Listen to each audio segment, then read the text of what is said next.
कराची में एक मर्तबा फिर 3 साला बच्चा गटर का ढक्कन ना होने की वजह से उसमें गिर गया और अपनी जान की बाजी हार गया। ये कोई नई बात नहीं है, ये हर दूसरे दिन हो जाता है कराची शहर के अंदर। कभी बच्चा गिर के लापता हो जाता है, कभी उसकी लाश मिल रही होती है, कभी जो है वो ज़ख्मी हो जाते हैं। मतलब कब तक भाई ये तमाम तर चीज़ें चलती रहेंगी? ये कोई बड़ा काम नहीं है। केएमसी अपनी सड़कों पे कभी निकले आप अपने डायरेक्टर्स और मेयर साहब, और वो देखें भाई कौन कौन सी सड़क पे ढक्कन नहीं है।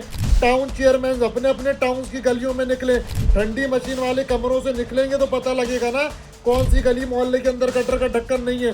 मगर आप लोगों को एसी की आदत लग गई है, आपको मजे लगे पड़े हुए, साइन करते जाओ, नोट छापते जाओ। अरे भाई बाहर निकलो। और जो वाटर एंड KWSB के जो MD हैं, जो CEO हैं, भाई आप लोगों की जिम्मेदारी नहीं है कि कराची शहर के अंदर कौन से गटर के ऊपर ढक्कन लगा हुआ या नहीं लगा हुआ।